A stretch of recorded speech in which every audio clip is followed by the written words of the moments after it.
करेंगे बड़ी खबर के साथ। दिल्ली के वेलकम एरिया से खबर मिली है जहां पर एक दोस्त ने ही अपने दोस्त की चाकू मारकर गोद कर हत्या कर दी है। तो आपको बता दें कि दिल्ली के वेलकम नगर इलाके में ये पूरी वारदात हुई है। 23 वर्षीय शख्स बताया जा रहा है जिसको मारा गया है। आपको बता दें कि ये जो पूरी घटना हुई है उत्तरी पूर्वी दिल्ली के वेलकम नगर थाना क्षेत्र में हुई है। 23 वर्षीय सूरज को उसके ही दोस्त ने चाकू से गोद कर मार डाला। फिलहाल इसी मामले को देखते हुए पुलिस पूरी इन्वेस्टिगेशन में जुट गई है। उत्तर पूर्वी दिल्ली के वेलकम थाना क्षेत्र का ये पूरा मामला है।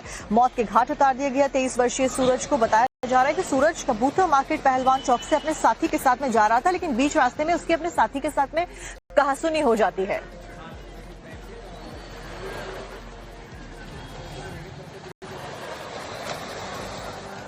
बांग्लादेश हिंसा की आग एसआईआर को लेकर नई जानकारी सामने आई है। एक ही गांव के 48 लोगों पर केस दर्ज हुआ है। तो एसआईआर की प्रक्रिया लगातार जारी है। अब एसआईआर को लेकर ही यहाँ पर मामला दर्ज होने की खबर मिली है। सभी 48 आरोपियों के पास दो आधार और पैन कार्ड थे। इसी के चलते फिलहाल मामला दर्ज किया गया और सवाल किए जा रहे हैं कि आखिरकार कहां से दो आईडी प्रूफ एक शख्स के पास आए। तो फर्जी वोटरों को लेकर ये बड़ा खुलासा हुआ है जिसमें ये जानकारी सामने आई है कि 48 लोगों के ऊपर मामला दर्ज कर दिया गया है क्योंकि इनके पास में से दो आधार कार्ड मिले हैं।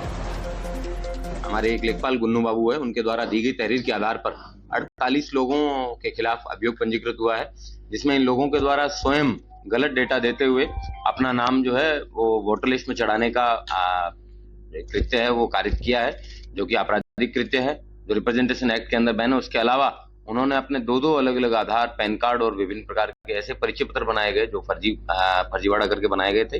इसके आधार पर अभियोग 419-20-67 जो वर्तमान जो बीएनएस की धारा है उसके सापेक्ष उनमें अभियोग भी दर्ज किया गया है। और अब आपको खबर पड़ोसी मुल्क पाकिस्तान से प्रेरणा स्थल का उद्घाटन किया गया था और ऐसे में भारत पर एक वीडियो सामने आया है जिसमें चोरी करते हुए गमले को नजर आ रहे हैं लोग। ऐसे में जब इन लोगों से सवाल किया गया गमले की चोरी को लेकर तो उसके बाद में इनकी बोलती कैसे बंद हो गई वो भी वीडियो में कैप्चर हुआ है।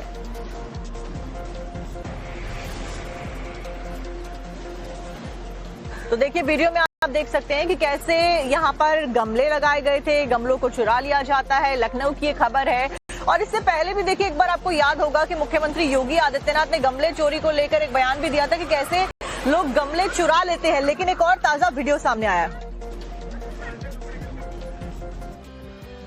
अब आपको खबर दिखाते हैं शिमला से जहां पर डॉक्टर वाइस चांसलर अब क्या कुछ इस मामले में एक्शन लेता है, इसका इंतजार किया जा रहा है। वाइस चांसलर ने मामले की गंभीरता से जांच का भरोसा भी दिया है। लखनऊ की किंग जॉर्ज मेडिकल यूनिवर्सिटी यानी KGMU में धर्मांतरण मामले ने तूल पकड़ लिया है। इसको लेकर डॉक्टर एसोसिएशन ने वाइस चांसलर से आमने सामने बैठकर शिकायत की है। बातचीत के दौरान डॉक्टरों ने VC दफ्तर पर शिकायत को दबाने का आरोप लगाया है।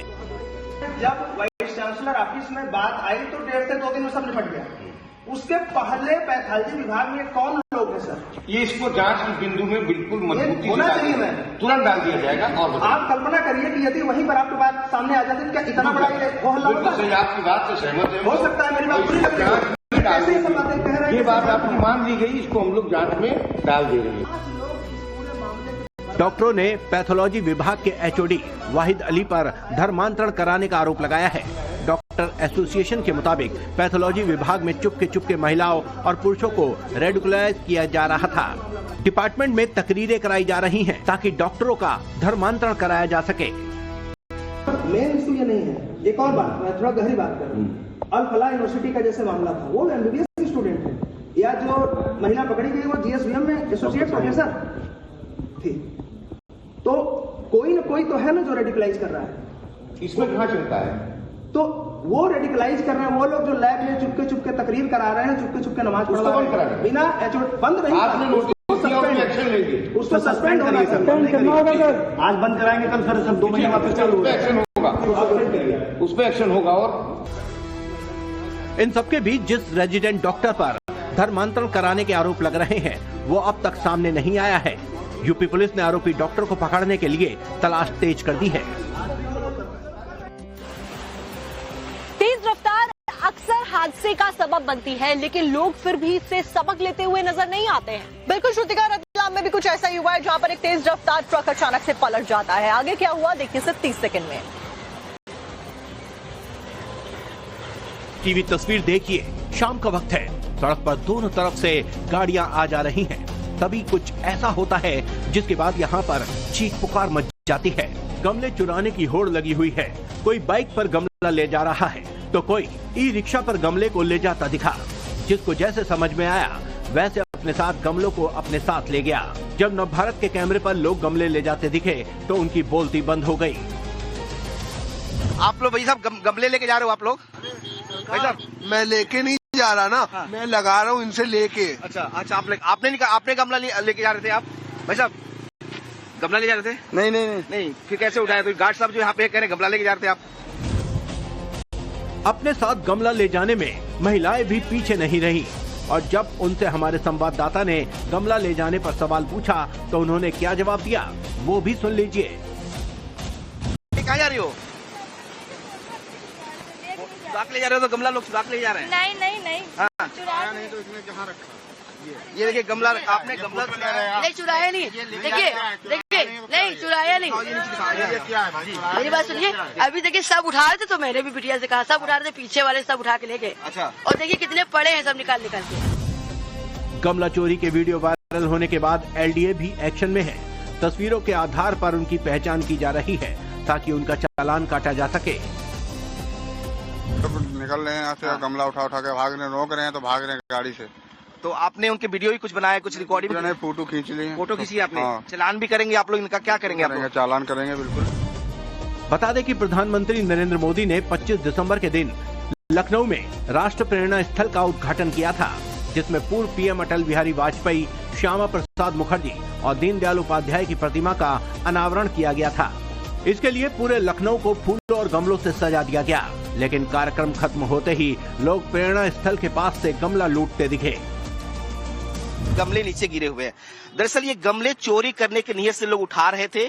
हम जब यहाँ पहुंचे तो हमारे कैमरों में बहुत सारे लोग दिखे जो गमलों को चोरी कर रहे थे। ये पूरा जो आप देखेंगे यहाँ से लेकर प्रेरणा स्थल तक ऐसे ही गमले जो सड़क किनारे फूल जो है सजाए गए हैं और लोग गाड़ियों से उतर रहे हैं, बड़ी बड़ी गाड़ियों से आ रहे हैं और इन गमलों को उठाकर अपनी गाड़ियों में रख रहे हैं। इससे पहले लखनऊ में जब G20 समिट हुआ था तब भी पूरे शहर को गमलों से सजा दिया गया था और लोगों के गमला लूटने का वीडियो काफी वायरल हुआ था।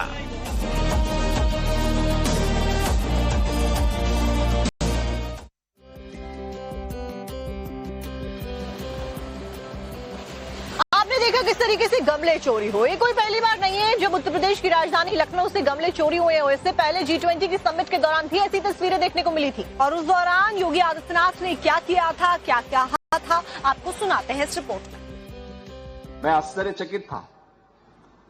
लखनऊ में G20 की एक समिट थी। हम लोगों ने G20 रोड बनाया, उसकी सजावट की और सजावट करके वहां अच्छे गमले लगाए, सीसीटीवी कैमरे लगाए। मैंने एक दिन देख रहा था, मैं कुछ गमले गायब हो गए थे तो मैंने देखा मर्सिडीज से आकर के गमला लेकर के जा रहे हैं। अब आप सोचो मर्सिडीज गाड़ी की कीमत क्या है और एक गमले की कीमत क्या होगी, लेकिन वो जल्दी जल्दी भरे जा रहा है। हमने कहा देखो पकड़ेंगे तो भी बेइज्जती है, पूरी सिटी की बेइज्जती होती है, और कार्रवाई न करें तो भी एक अच्छा कार्य जो किया गया है प्रशासन के द्वारा या व्यवस्था के द्वारा वह भी भंग हो रहा है। तो हमने कहा उनको बुला करके केवल ये फुटेज दिखा दो कि देखो भाई कुछ गमले हमारे गायब हुए हैं, सीसीटीवी फुटेज में आपकी गाड़ी आ रही है, आपका फोटो आ रहा है, भाई इतना बोल करके छोड़ देना। ये स्थितियां हैं। यूपी के पीलीभीत से एक शख्स का वीडियो वायरल हो रहा है। यहाँ पर कुछ लोग इसको सड़क पर लिटाकर पीट रहे हैं और जिसको पीटा जा रहा है उस शख्स का नाम मोहम्मद इरशाद बताया जा रहा है। जिसको पीटा गया उसका वीडियो भी सामने आया है, आपको दिखाते हैं।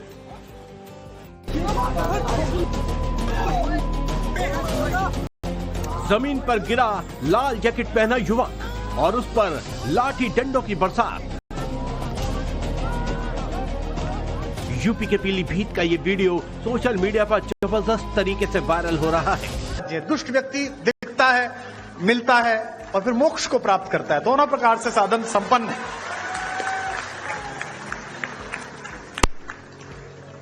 और आवश्यक भी है, क्या करें, देश ऐसी स्थिति में आ गया है। पहले डॉक्टर्स RX लिखते थे, RDX लिखने लगे हैं, क्या करेंगे आप। कुमार विश्वास ने भारतीय जनता पार्टी के काम करने के तरीके की भी बात करी। उन्होंने बताया कि कैसे अब बीजेपी में तीसरी पीढ़ी की शुरुआत हो चुकी, तीसरी पीढ़ी आ गई है जिसमें अटल जी के काम करने का तरीका अलग था, प्रधानमंत्री नरेंद्र मोदी अलग तरीके से काम करते हैं और मुख्यमंत्री योगी आदित्यनाथ का काम करने का तरीका सबसे अलग है। और जिस दौरान कुमार विश्वास बीजेपी में नेताओं के काम करने का अंतर बता रहे थे तो मुख्यमंत्री योगी आदित्यनाथ खुद हंस पड़े। कभी कुमार विश्वास ने क्या कहा, सुनिए।